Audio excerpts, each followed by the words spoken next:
have a street contractor come in and start continuing work on the tree removals, but he's not willing to commit the crew to the job right now, not knowing what the weather will be. I know it's been nice, but I think he's concerned that it could turn at any time, and then there might be a mess out there. So he said we'll be in contact regarding that.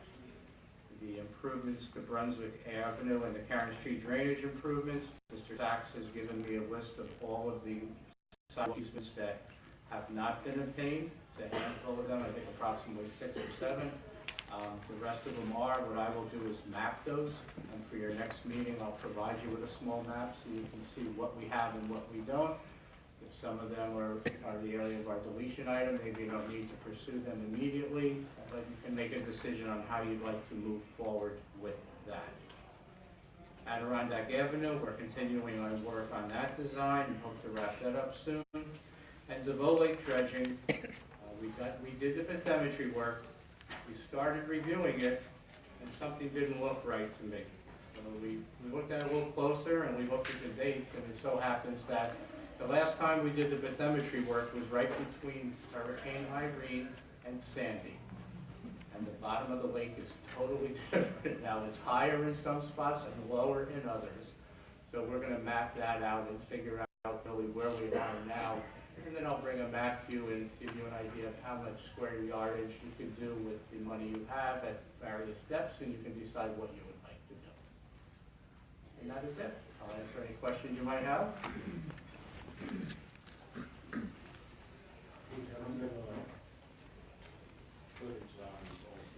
I didn't bring that with me, Councilman. I apologize. I didn't bring my little hand calculations for that, but it was about, depending on the roads that you choose, or based on the ones that I was suggesting at the last meeting, it was about 60% of the road. But I do want to check something, because driving home the other night, I will admit it was dark, but kind of look, if they're going to the center line, I think there's a few feet wider on the East Brunswick side than there is on the Spotswood side, which would benefit us. So what I plan to do is, I think the end of this week they are supposed to be done with service work. I will then go out and walk and see the holes they had to dig on our side, and I'll also measure it to see if it is evenly distributed or if it weighs more heavily on one side or the other. And then once you give me a sense of what roads you'd like to do, and I'll give you all the combinations, the numbers, and give you a sense of what could be done. If that suits you, if that's how you'd like to proceed. Whatever you want to do, I will do.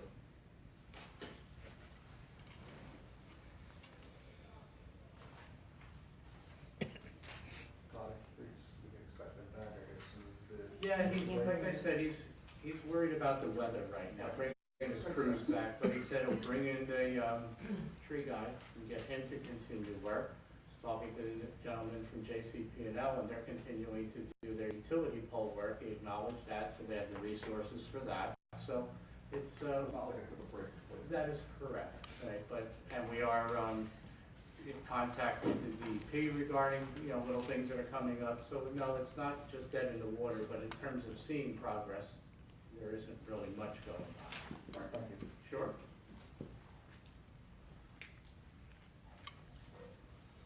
Hey, Ted, if you could just speak in the mic. I don't know, we have to have your mic checked. Jose too. Can you hear me better now? Yeah. A little bit, yeah. Pull it closer. For them to work, so you gotta keep them in front of you. Thank you. Go ahead there, I'm sorry.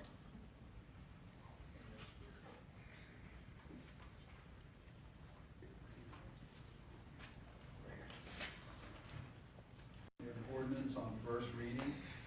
Public hearing set February 3rd, 2020 for Spotswood, Middlesex County. Calendar year 2020-1, ordinance to exceed the municipal budget appropriation limits and to establish a cap bank. NJSA 40A 4-4514. Resolutions under consent agenda. Copies of the resolutions under consent agenda are available for perusal only on the table. Anyone desiring a copy may contact the clerk after the meeting.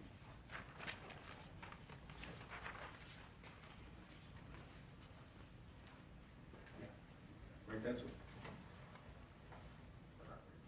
Yeah, that.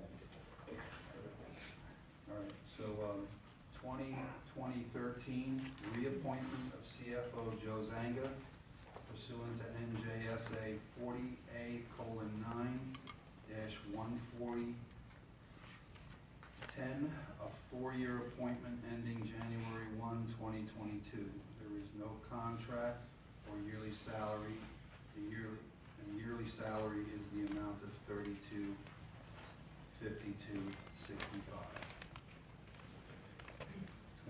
2037, appropriate officers of the Borough be, and they are hereby authorized and directed to execute all instruments necessary to complete the transaction with Motorola Solutions, Inc., in the amount not to exceed $64,118.20.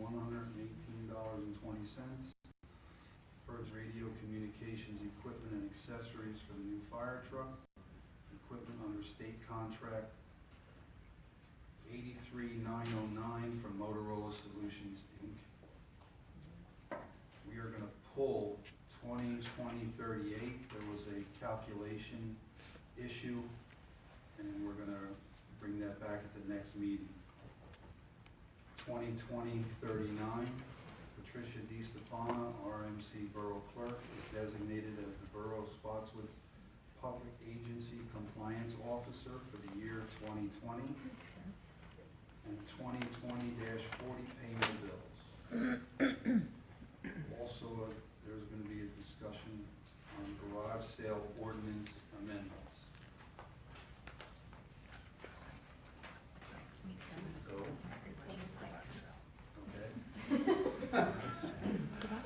Any motion to open to the public? Well, I think we're gonna have a discussion on the garage sales first, correct? Yeah. Yeah, it's, a lot of people requested a few more,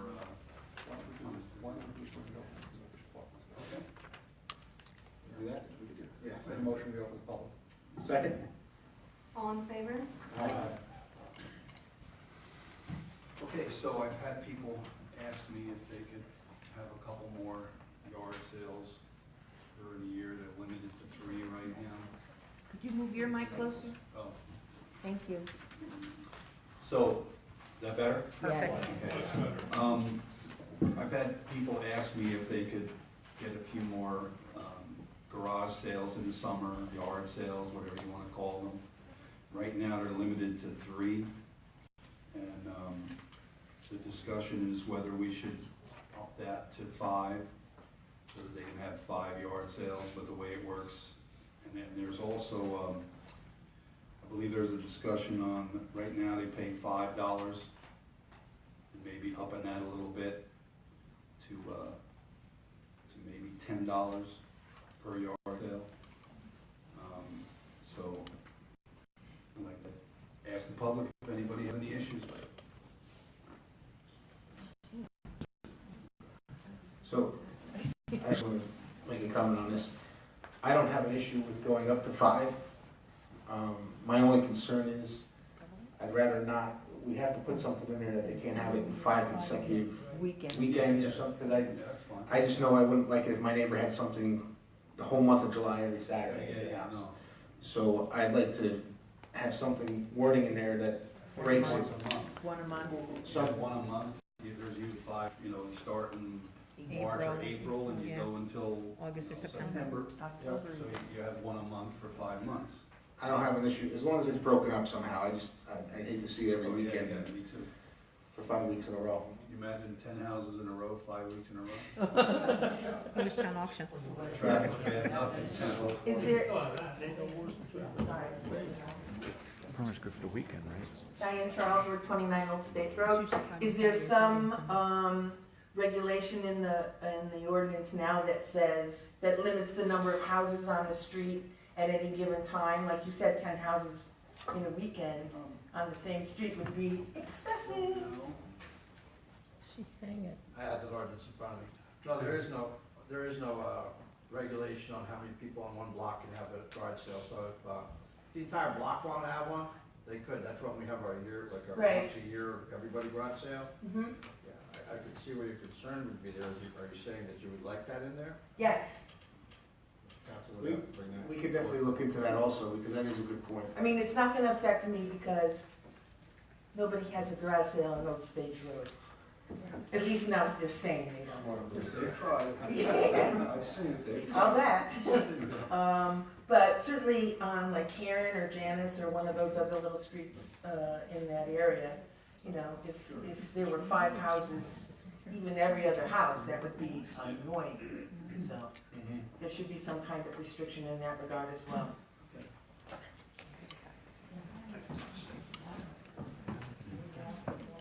Tom Krasbowski, 304 Brunswick Ave.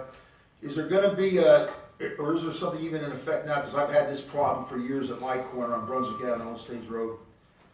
When they're done with their garage sale, is there a standard sign they're gonna be putting up? Or is there a time limit when they're gonna remove the signs? Because most of them don't take the signs down. They decided, I've been here telling this council this many times. I also think that certain people on certain streets think if they don't put their house number on the garage sale sign, then they're not gonna be caught, because nobody will watch where the garage sale is, and that's gone on. It's also gone on with people in East Brunswick. There's a guy who puts signs on the corner, and the first couple of poles by my house, and he's been having garage sales, he must have 10 in the previous year, and it's never an address on the house. When you go down the street, you'll see where it's at, and it's the same thing, and then you go drive around town, the signs are left up, rotting away, blowing down, and blowing into everybody else's yards, and creating garbage and pollution, like I told you before. And is there somebody that actually checks and goes around when these people have these sales and says, did they pay their fees that they're supposed to? Because through the years, we've gone through that a few times that they haven't. You have to pay your fee to get the permit. Yeah, but Correct, but some people just put a sign up. What's the street across from Burlington? Not Bosco, Merle? Mary? Barley, somebody parks a car with signs all over, which that's on their car, but then there's somebody else nails some homemade rat-looking sign, like I also told you, one of the councilmen said he saw it, where they go and they find a light pole, a metal light pole or a street sign, they find any kind of tape, chewing gum, spit, whatever they can find, they tie it onto this stuff and they leave it. And even if they take the sign down, you drive by 2 days later, if they take it down, all that garbage they tied onto is left there. So there really should be some control on it, because I don't want to see it on my corner starting that all over again. We've been through this 3, 4, 5, 6 times already. They'll put signs up and they just think, oh, I'm done with it now, or when I get around to taking it down. It should be, if it's going to be, there should be a limit, like the very next day, those signs should be down. And I understand what the other people are saying about some people will be having one sale after another in a row if there's going to be a, well, I guess a schedule on how you can do that. But, and the other thing is, say you have a street and you say we're going to have a multi-family garage sale. Does everybody on that street pay for that, you know, an income to the town for the permit? Supposed to pay for the permit. Because I've seen that where they write the house numbers down 2 or 3 on one card, and does somebody check that they're actually doing it? Because through the years, I've actually been, there was an attempted assault with a hammer because I told the guy about the sign. Well, after I called the police, they came in. They went down to see the people, and I said, now being the concerned person I am, because the guy wouldn't listen, I said, I want to know, does he have a garage sale permit?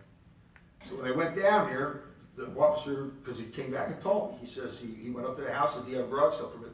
They're like, oh yeah, we got a permit. Where is it? It's in the window. He said, did you read the first line on that permit about not putting signs on telephone poles? He said, the guy tried to tell you, you didn't want to listen, you're getting out of hand with him and all. So I said, well now, he said, you're going to get, I guess they fined him.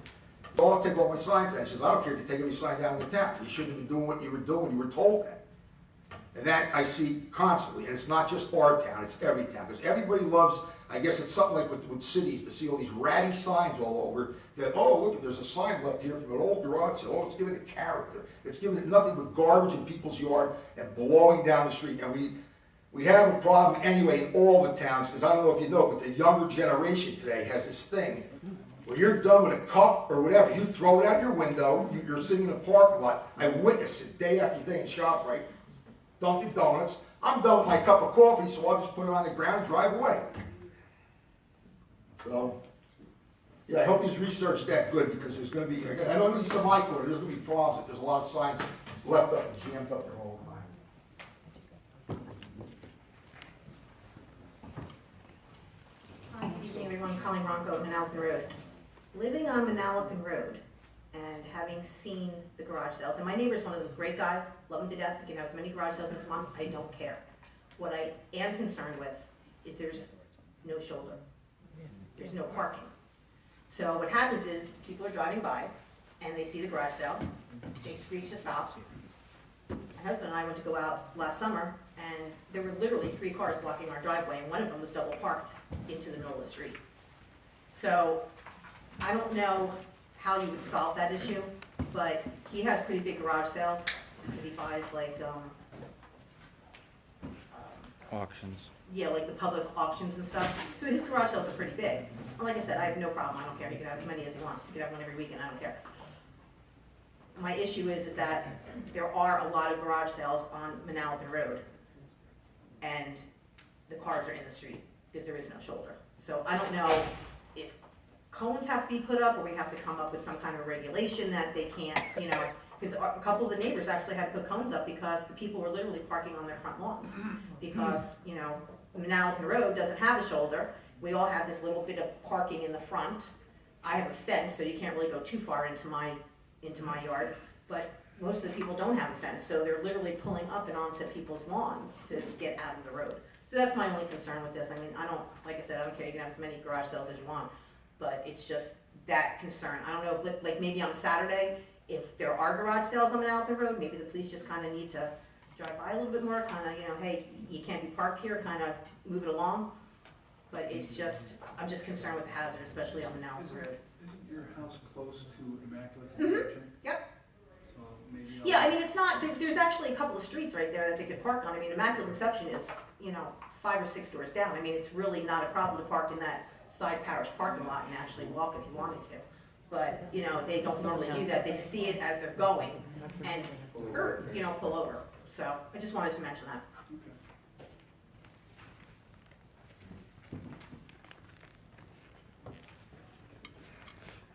Good evening. Edward Smith, 395 Old Stage Road, Spotswood. The permits, are they 2-day permits? I think they are. Or was it a separate permit for each day? No. 2 days, one permit for 2 days. Right, okay. They can have it 1 day, or they can have it 2. But it's one permit, $5. Okay. And it doesn't make a difference, like I have a neighbor of 45 years, they have a few garage sales, and they like to do them on Friday and Saturdays. That's not an issue? We don't have. a Right, as restriction long on as that. it's 2 days. Okay, thank you. We do have a resolution that states it can't be any more than 2 days. Okay, good, thank you. Jackie Palmer, 9 Chapin Street. I agree that we should extend the number of days that the garage sales can happen in a year. Extend or limit? Well, we want to go from 3 to 5. Is that what is that what we're saying? There's 3 in the, Yeah. currently in the code, yes? Yes. We're potentially looking at doing 5. Is that what council's Right. proposing? And increasing the fee. I think if we're increasing the number, we may not have to increase the fee. Maybe not to $10. If you want to increase the fee, maybe $7. What I would also suggest is, I know that in the code it does say that there are rummage sales, things of that nature. Are we considering, I would assume, we're considering estate sales and things of those nature as well? Or is that a separate? That's a good question. Is an estate sale different? That's different from a yard sale, isn't it? No, I think an estate sale is a garage sale. Exactly, it's just an upscale garage sale. Same thing. More Right, expensive it's a- stuff. Right, exactly. The first time they do it. Yeah, right. Then it becomes a garage sale, then it becomes a yard sale, Then it a becomes rummage trash. sale. Then it And becomes then it goes trash. out for DPW. Right.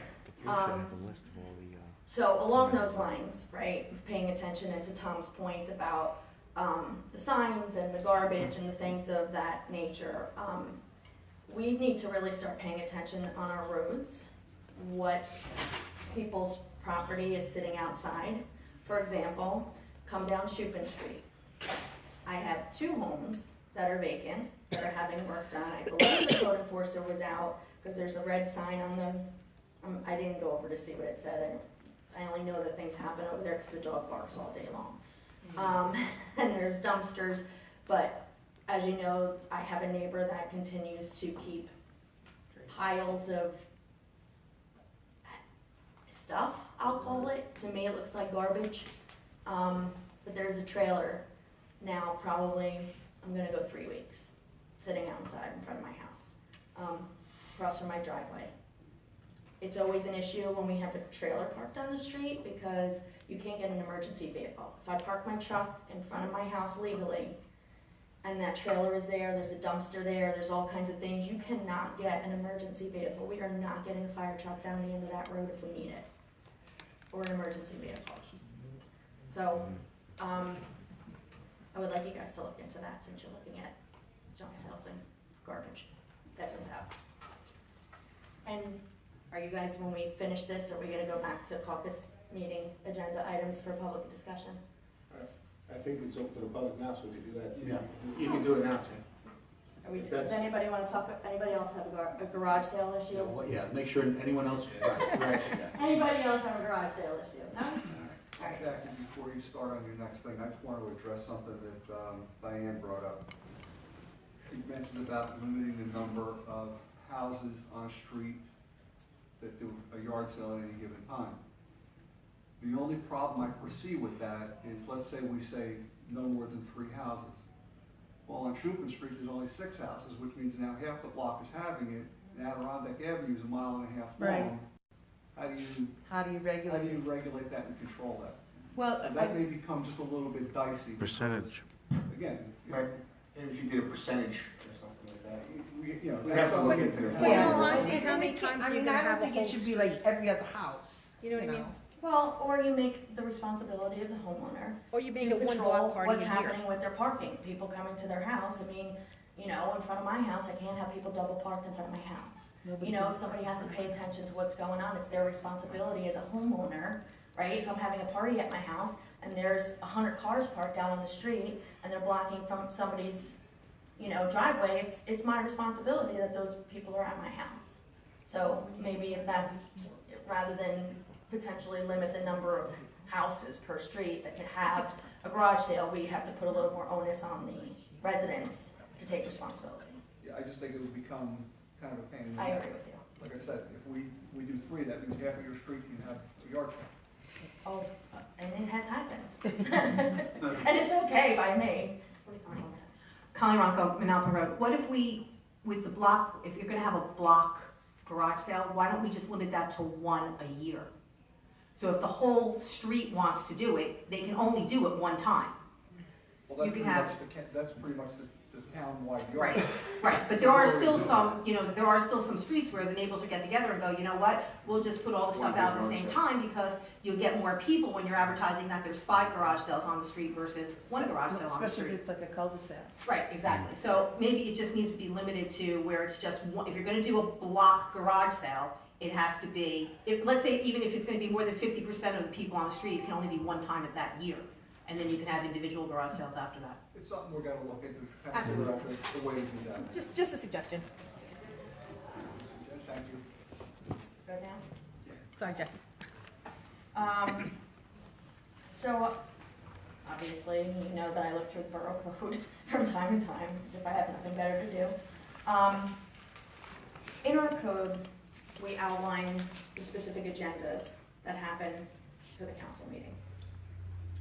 I noticed that the agendas listed have the resolution for the bill list separated out as an individual item on the agenda.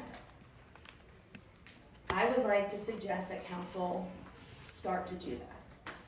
And the reason is that, as we know, there's usually always some kind of question on the bill list. So rather than lump all the resolutions together when we go to public, you know, when we go to the public meeting, lumping all of the resolutions into one, that bill list is removed, and it's always a separate reading of the resolution with the bill list in it.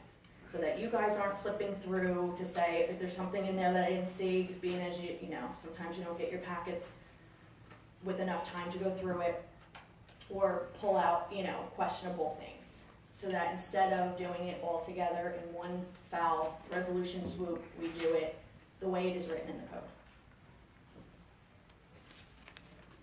Look into that. Thank you. I'm sorry.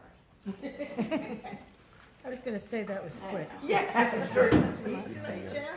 No. We're still in caucus. Yeah, that's I have to stick. Are we still in caucus? I have to stick We're to still in this. caucus? Yes. Yeah. So of course, I have a question on the bill list. And I'm sure you know what my question is going to be. What surprise? And, it is 19-02091, which is our labor attorney bill for December 10th, which is $4,240.50. For 1 month? I would assume that council would be able to tell us whether or not that was 1 month. I 6 don't know. months. Generally, I will tell you this, generally, when attorneys submit bills, it's usually not for 1 month. It may have been for an aggregate of services that were provided, but we'd have to look at the bill. Yeah, well, so my question now is, has all of council looked at that bill? I looked at it. Yeah. I don't know about anybody else. Is it 1 month, Larry? No. I believe it's over 2 months, 2.5 months, if I remember correctly. And does a lot of that, on that bill, is that a lot of the negotiation that the mayor was making with the labor attorney to offer the settlement to the business administrator? Is that what I we're believe some paying of it for? was, but not all. Okay. Well, as you know, I'll object to that bill.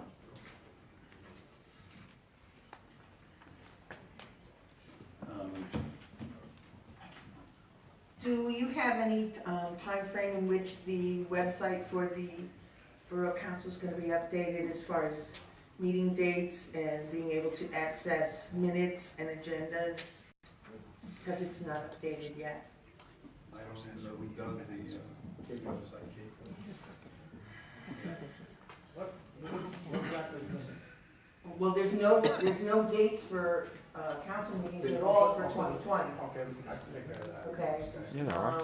And there's no way They're up there. to find out what the agenda for like tonight's meeting was prior to comment on that site. Maybe on a different site that I don't know about. I don't think the agenda came out till. It didn't come out because of the holiday on Monday. It didn't come out until late Tuesday. Okay, but I thought that the agenda and bills and stuff were gonna be given to these guys the Wednesday before the meeting. That's what we want to try to get towards. Oh, that's not cast in That stone. didn't get cast in stone. If that's something that we did discuss, Okay, we discussed it with Pat and Alyssa. okay, That's something that I personally would like to see move forward. I think everybody else does too. okay. We need to be able to see these so that, we're not doing the last minute scramble when we're reviewing things, making phone calls, we're just supporting documentation for this. Okay, So, well, it is something that will come. okay. But here we are, it's the 22nd of January, and there's no dates listed for meetings for the rest, Yeah, for the they're up rest there. of the year yet. I'm So, not sure why, I'm not sure why that happened, other than just maybe oversight. okay, so it'll be resolved, is that the cool beans? Thanks. Yeah, they're on the website. Not this afternoon when I looked at it, it wasn't. Borough Council response would have had the 6th, that was it. Last week, so maybe it fell off. I did pull it last week. Okay.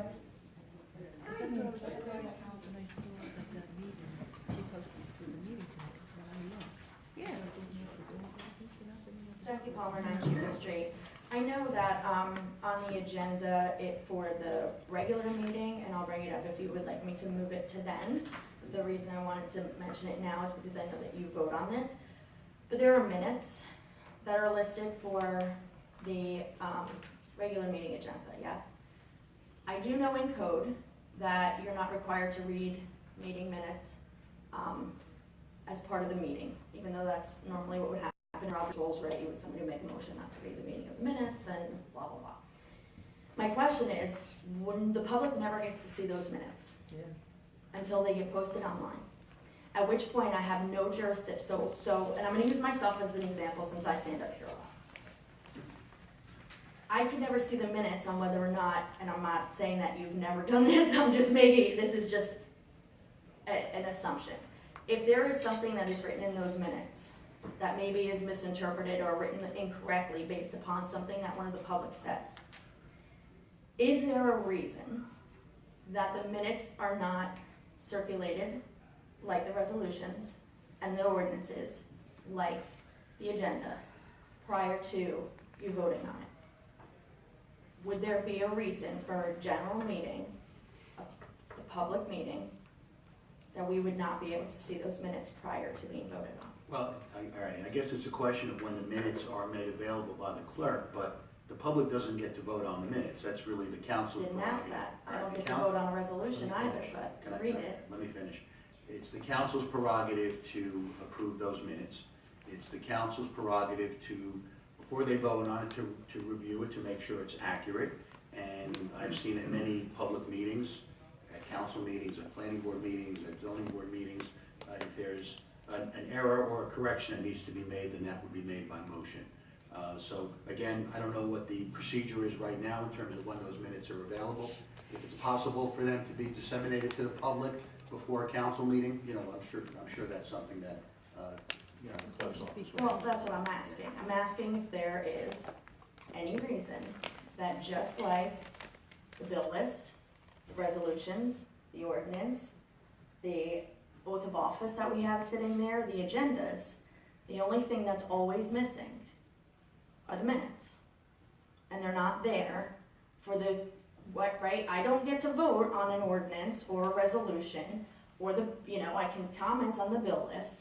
So my question is there a reason that we don't do that? Is there some reason that No, we don't? there's no conspiracy theory. It's just a question of the minutes being Asking the put out, question. being put out on time by the clerk. So certainly if the clerk's office can streamline their procedures to do that, I'm sure that could happen. So I'm asking, can we have, when there are minutes that are gonna be voted on by council, can they be available on the table for perusal, like the rest of the documents that? I don't see why not. Okay, thank you.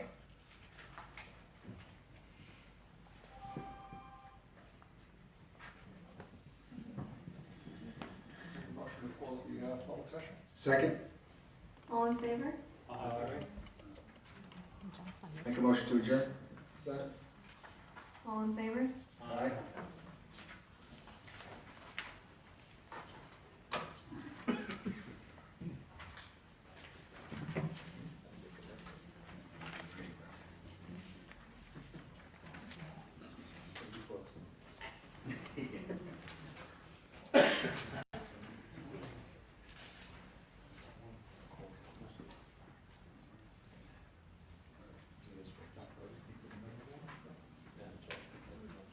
I'd like to call the open meeting to order. I'd like to salute the flag, a moment of silence, and roll call. A moment of silence will be for John DeLillo. Why? He's sick. Oh, jeez. I thought he was dead. Yes. Can we please remember Barbara Kraychek, who passed away this past week? Sure. A former councilwoman and council president. Also, Larry, Yeah. you also had a kid that just went through a lake. And also the officer that responded that was involved in a motor vehicle accident in East Brunswick too. Let's say a prayer for all. I pledge Allegiance to the flag of the United States of America, to the republic for which it stands, one nation, under God, indivisible, with liberty and justice for all.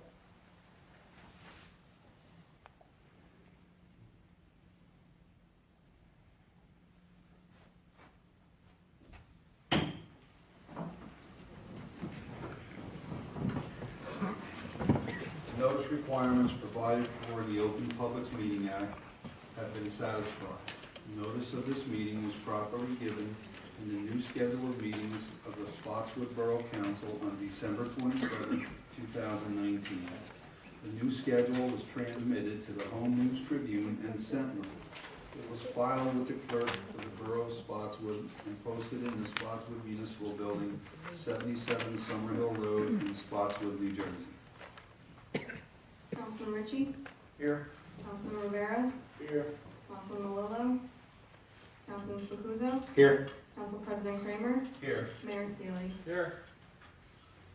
Okay, we have a set of minutes from the reorganization meeting of January 6th, 2020. Make a motion to move those minutes. Second. Councilman Ritchie, Yes. Councilman Rivera, Yes. Councilman Spacuzzo, Yes. Council President Kramer. Yes. We have a set of caucus meeting minutes from January 6th, 2020. Motion to move January 6th. Second. Me, Caucus. Councilman Ritchie, Yes. Councilman Rivera, Yes. Councilman Spacuzzo, Yes. Council President Kramer. Yes. We have a set of minutes from the regular meeting of January 6th, 2020. Make a motion to move the minutes for the regular meeting of January 6, 2020. Second. Councilman Ritchie, Yes. Councilman Rivera, Yes. Councilman Spacuzzo, Yes. Council President Kramer. Yes.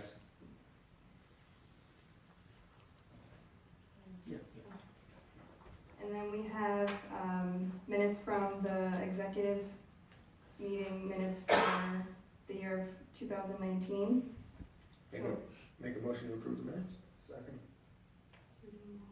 No, you could do them as a block. oh, okay. Who seconded it? Councilman Ritchie, Yes. Councilman Rivera, Yes. Councilman Spacuzzo, Yes. Council President Kramer. Yes. We have an ordinance on first reading, ordinance 2020-1. Public hearing is set for February 3rd, 2020.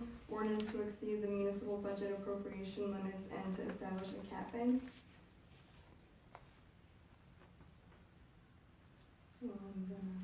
Make a motion to accept this ordinance on first reading and set a public hearing for February 3rd, 2020. Second. Councilman Ritchie, Yes. Councilman Rivera, Yes. Councilman Spacuzzo, Yes. Council President Kramer. Yes. Council Presidents, council members, I'll take a motion to accept the resolutions on the consent agenda. Resolutions 2020-13, 2020-37, 2020-39, and 2020-40. Make a motion to move those resolutions under the consent agenda. Second. Councilman Ritchie, Yes. Councilman Rivera, Yes. Councilman Spacuzzo, Yes. Council President Kramer. Yes.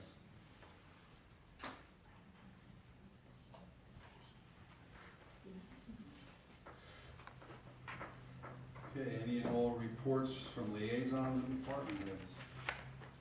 I have nothing for you. Same here. Again, I stayed with the library. They do a pretty wonderful job. They do a lot of things for adults and for children. And I think it's a lot of work. They do a great job. And I'm just happy to be able to be there. And that's it. Mr. Mayor? Only one thing, I believe the last meeting, if I'm not mistaken, Dulce had brought up Chamber of Commerce type stuff, and I'm attending a Chamber of Commerce meeting tomorrow night at Forest Gate Country Club, which involves 4 towns. See what it's all about. That's all I got. All right, we'll open it to the public. Make a motion. Second. All in favor? Aye.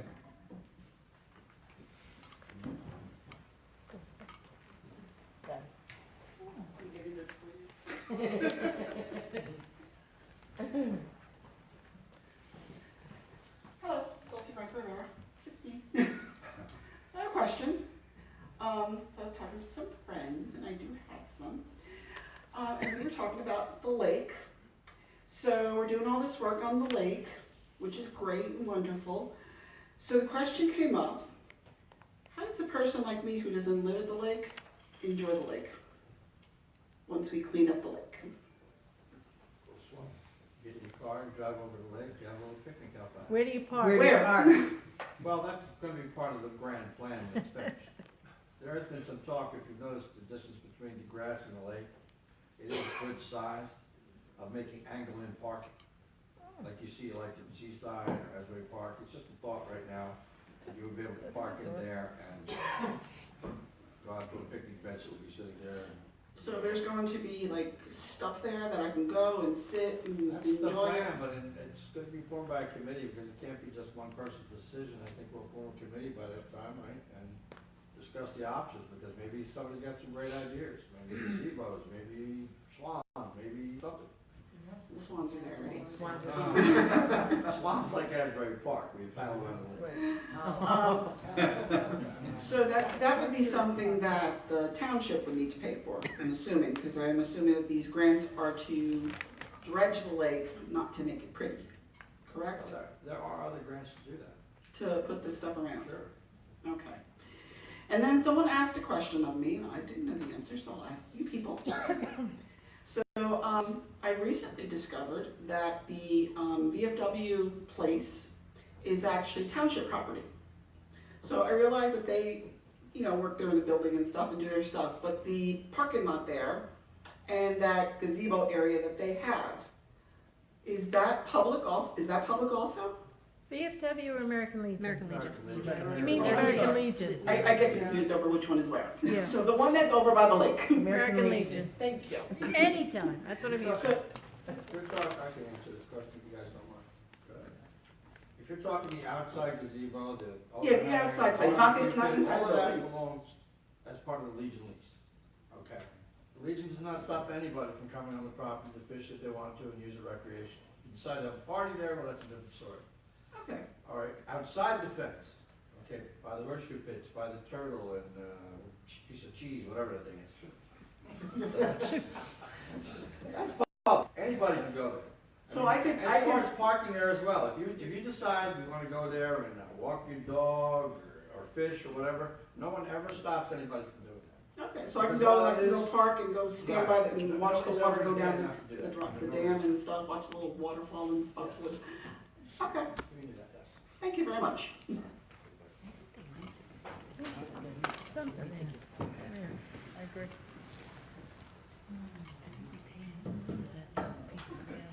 Good evening, Sally Ronco, 118 Manhattan Road. One of the reasons why the minutes were approved tonight for the executive meetings was because 2 weeks ago I over-requested them. And I expected to get a delay, but I didn't expect to get a delay because the meetings had never been approved. I expected to get a delay because there was going to have to be redactions made. I'm concerned that we went an entire year without ever looking at those executive minutes and approving them. I'm also concerned that, I've been coming to town council meetings probably for 3 or 4 years now, and I don't ever remember there being an executive meeting approved. So I think we may also have to go back and look at the prior years and find out whether or not we actually approved those minutes for the executive sessions. Because At least one of them last year, maybe 2 last year, where we approved the set, I remember those. okay. But I was really, like I said, I expected there to be a delay because of redactions. I didn't expect there to be a delay because we hadn't approved them for a whole year. And it's not that many meetings, in all reality, where you guys go into closed sessions, or have emergency meetings, that these shouldn't be approved on a pretty regular basis once the executive minutes are to be made public. I understand if they're closed and, it's from January and it's November and it still can't be because it's still an ongoing settlement situation or a lawsuit. I understand that. But the ones that can be approved should be approved as soon as possible so that we can see exactly what was said and done in those closed sessions. That's one of my concerns.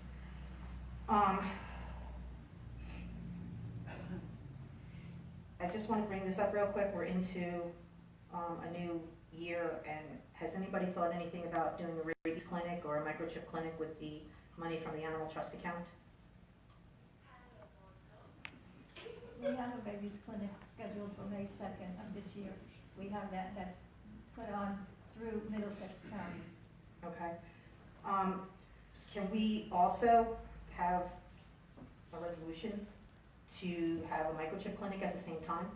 Since we're gonna have a veterinarian here anyway doing the rabies, and, you know, charge just whatever it costs for the actual microchip.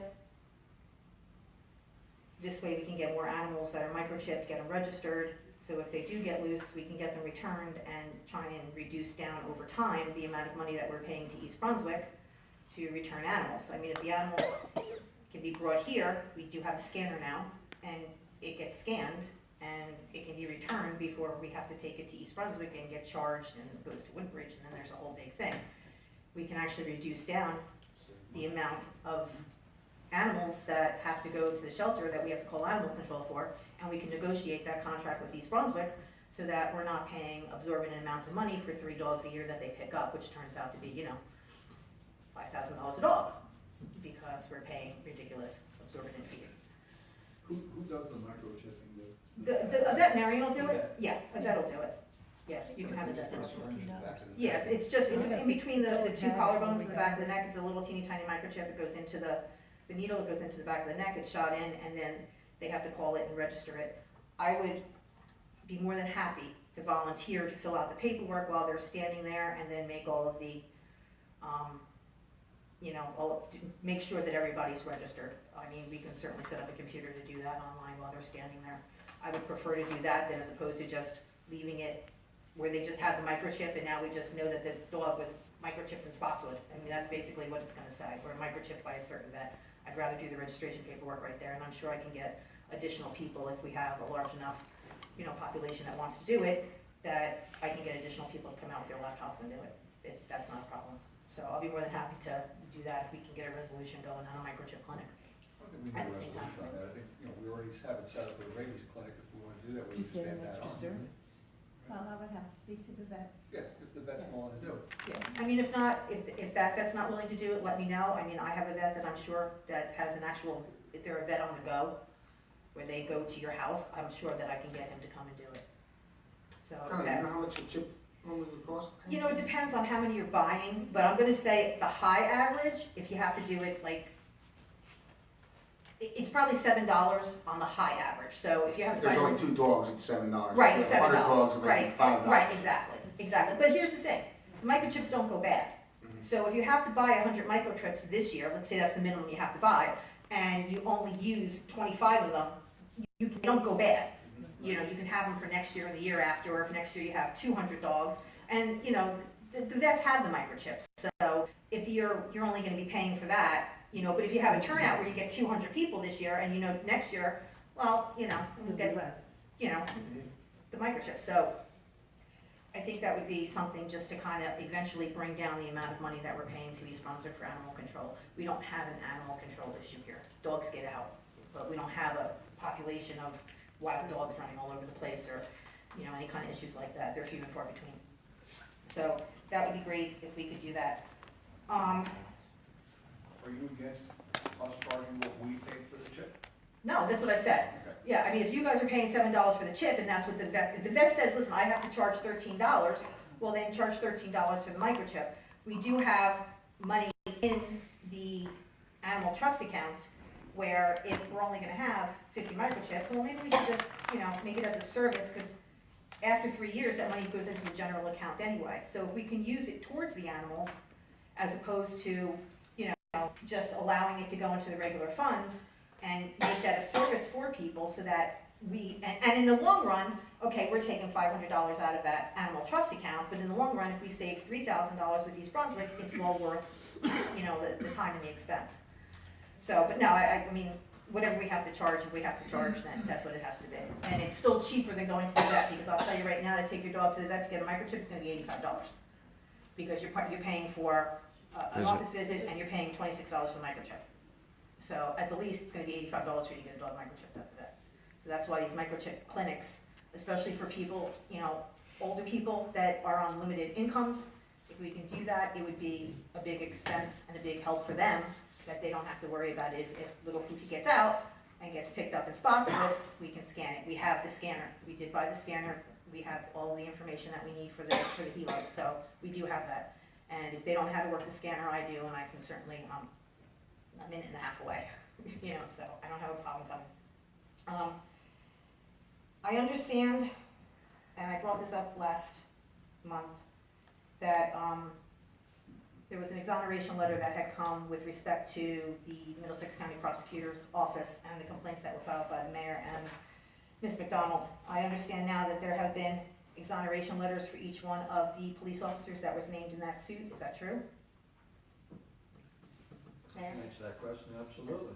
Okay. They sent me a revised version 6 days after I brought it up in that meeting. Thank you. As far as the investigation with the, that was when Dawn was on leave,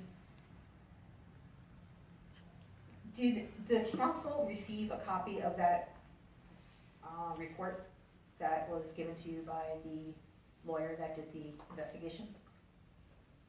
There is a copy, yes. So everybody has a copy? Not everyone has a copy. There was one copy made, and everyone on council was given the opportunity to sit down and read it. Why is that? Why wouldn't every one of the council members be able to take that copy and extract what they needed from it to be able to have a better understanding of what was going on? I think it's a little odd that you would have something as important as an investigation against a borough employee and that the council members were only allowed to view it once. Well, it wasn't once. They could view it as many times as they like. Okay, but why not just give them a copy? Yeah, really, what's the big deal? You know, to If have, I recall correctly, the attorney did not want copies of that made. That's exactly what That it was one was. of the reasons why, because we're all invited to review it.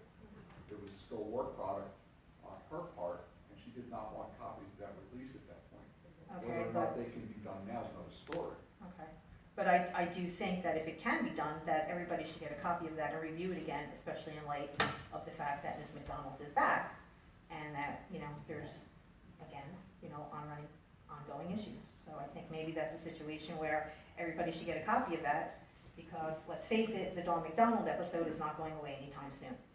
And maybe I can respond to that. I will reach out to Labor Council and confer with Labor Council and see if that can be accomplished. Okay, great, I appreciate that. That's all I have, thank you.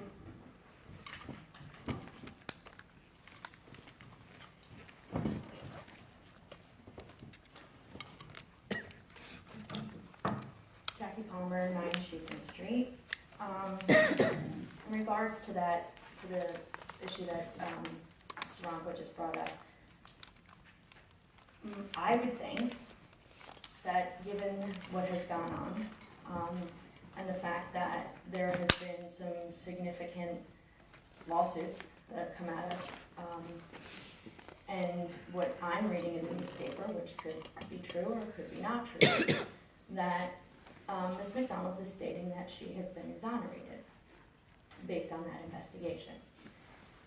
So, if it were me, who were sitting up there, you know I like to give my opinion on if it were me, I would think that likely going into a closed session meeting with the 5 of you and your attorney, not the mayor, not the business administrator, not the labor attorney, but the 5 of you with that report and your attorney, and reading that report together as a team to determine whether or not you feel as if that report is comprehensive, complete, and is exactly what you feel as a council is the appropriate response that the council has made in response to that investigation. Because we can't, and I know I'm gonna wait for the answer, or I'm surprised that Colleen didn't ask it again. I think I'm I just sorry. remembered. But feel free, Jackie, but I think I just I remembered. think Colleen's gonna ask the question again, or maybe I'll ask it for her. Go ahead. We asked the question of the last meeting, right? Based on our current form of government, based on what we've read in the law, can you please advise us as to whether or not council has the opportunity to remove? Yes, there is a statutory provision where the council can terminate or remove certain municipal employees. There's a mechanism that has to be complied with, but certainly, yes, I did research that issue, and there is a statute that protects that, so. Thank you so much for that answer. And thank you for researching that and giving the answer to the public, because we have been asking that question, that very question, for 8 months, and have not gotten that answer. So back to when I stood here 8 months ago and told you, yes, you do have that ability. You have the ability. So, my next question is,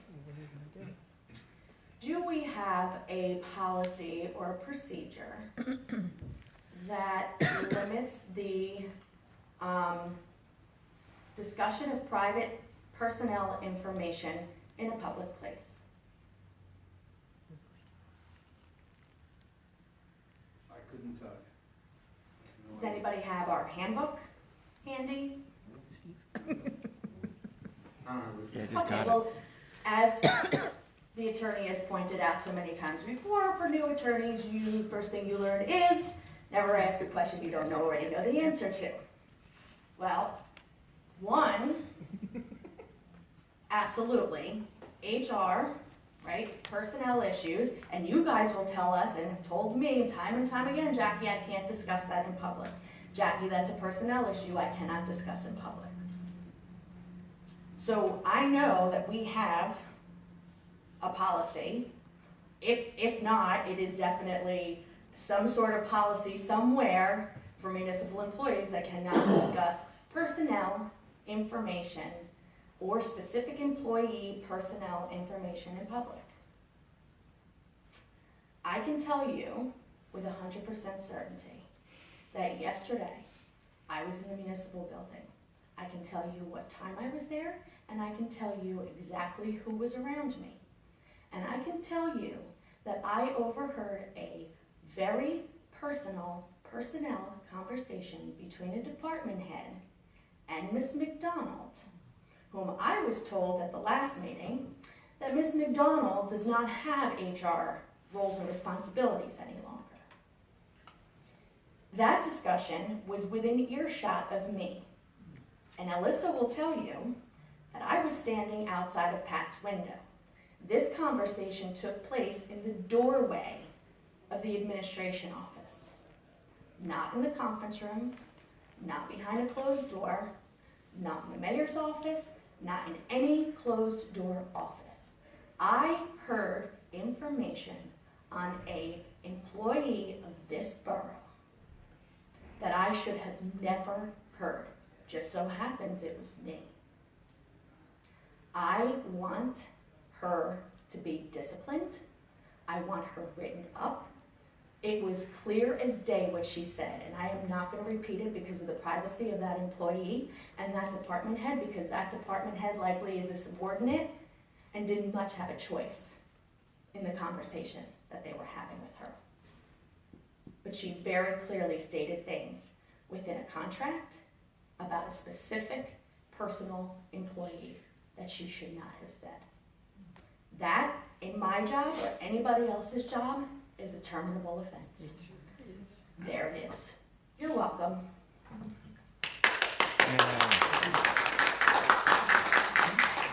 Dumped on.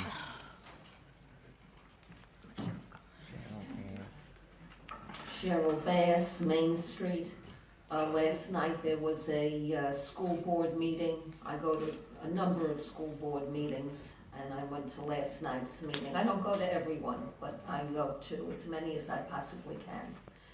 And I brought up the issue of vaccinations for all the children. And this was a big thing in the media, in the newspapers, television, press, everywhere.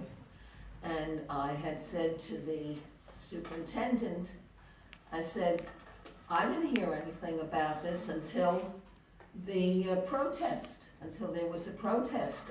These are our children, this is our school district, and the superintendent said that the parents need to be up to date and paying attention to the news and knowing what's being protested, and if they want to join in, that they need to be knowledgeable. And I had said that the superintendent of our schools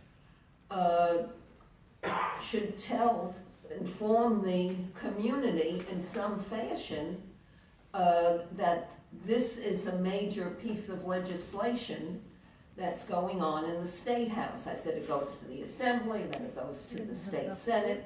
So it does take time, that there is time to inform the community. I do not have young children in the Spotswood school system. My children are grown and finished with college, but I'm part of the community. I have friends and neighbors here in the community, and these children are of concern. This is our school district. More than half of our taxes go for the school, go for the school. And so the superintendent said that the parents need to be up to date, and the parents can say whether or not they want to join in. There are too many items in the school system that parents are being excluded from. That they're saying, we're going to mandate this, it's going to be a mandate, it's going to be in the school books that the children learned from, that there were husband and wife, one set of parents who asked about LBGT, and if the mandate comes down, the superintendent follows along. If the vaccinations go through, your child has to be vaccinated. I'm thoroughly against this. I had said long ago at a school meeting, I said, how many children are there from illegal aliens? And you know, you're not supposed to say the two words, illegal and alien. And There's a reason for that. And the answer came back, we're not allowed to ask the children, maybe, the child can be offended. There are children coming in with diseases that they're not vaccinated for, that our children should be vaccinated. Take them out of the school system. This school system is for our children. This school system is for our children. Our tax dollar is going for the school system, and we are being excluded. They're going to, they have what they call the school lunch program, what I call the breakfast, lunch, dinner plus snack program. Maybe they'll put in this new plant meat, that it's not meat, that it's not chicken, it's just plants. I don't know what they're feeding the kids. They make the rules, they make the decisions, and they exclude the parents. Something needs to be done so that the parents know what's going on in the school system. Thank you.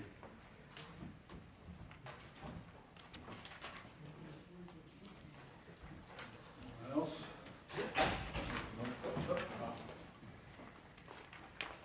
Tom Kusbowski, 304 Brunswick Ave. One Monday morning, I was taking my grandson to school. I was coming down Burlington.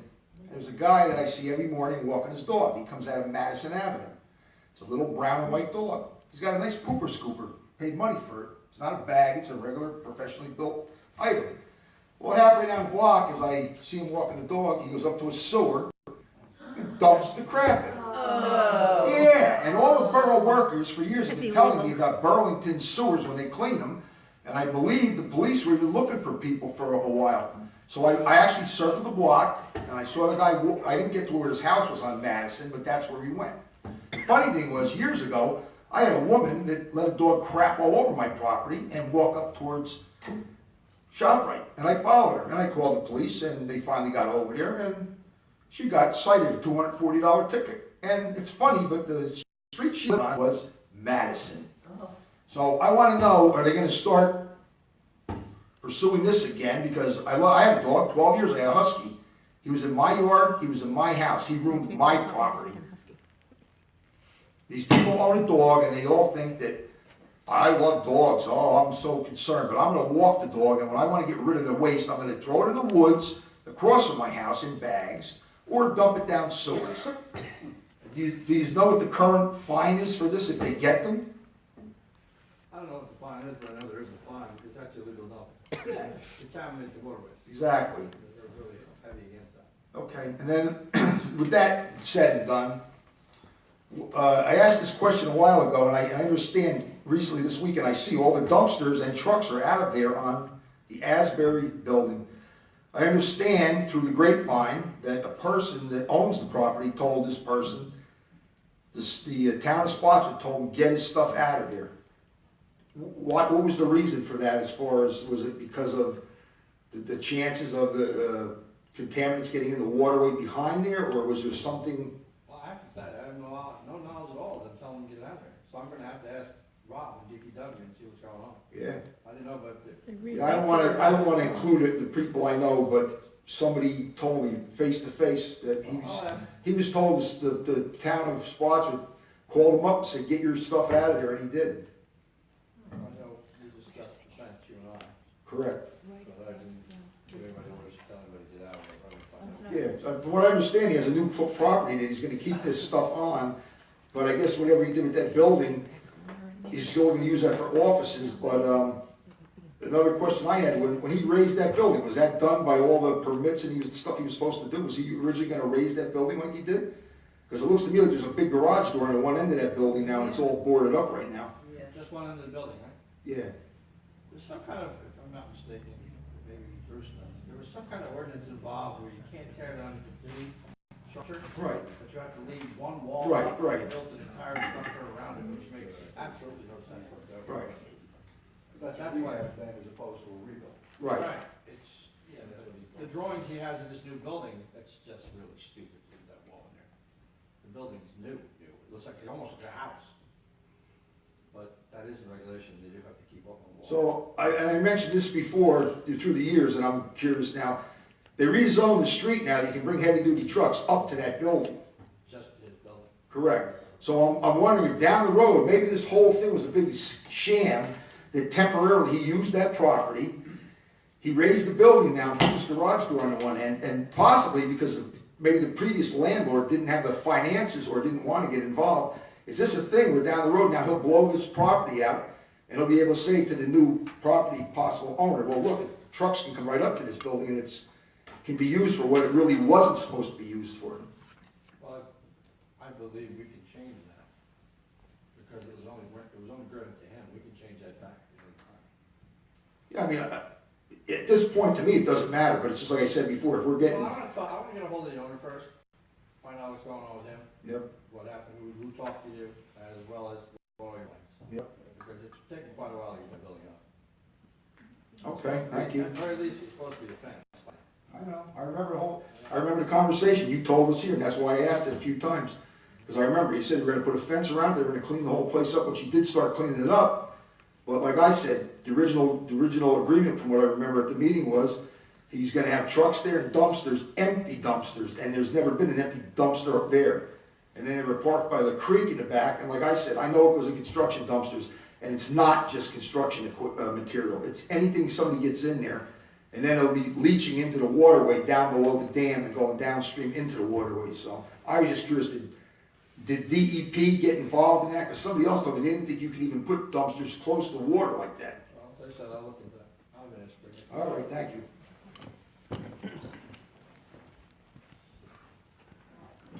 Calling Uncle Manalapan Road. Just getting back to the dog poop and the sewer thing, just as an FYI, because I do this all the time. It's a $50,000 DEP fine to do that. Whoa. 50,000. Who gets the money? Yeah. No, No, the DEP. What do you think? Make a motion to close the public portion. Second. All in favor? Aye. We do have a closed session. Whereas Section 8 of the Open Public Meetings Act permits the exclusion of the public from a meeting in certain circumstances, and whereas this public body is of the opinion that such circumstances presently exist, now therefore be it resolved by the Borough of Spotswood, County of Middlesex, State of New Jersey as follows. The public shall be excluded from discussion of any action upon the hereinafter specified subject matter. The general nature of the subject matter to be discussed is as follows. Discussion regarding 261 Wyoming Avenue settlement. It is anticipated at this time that the above stated subject matter shall be made public when confidentiality is no longer required. This resolution shall take effect immediately.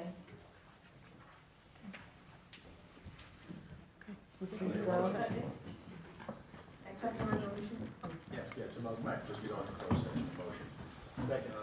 All in favor? Aye.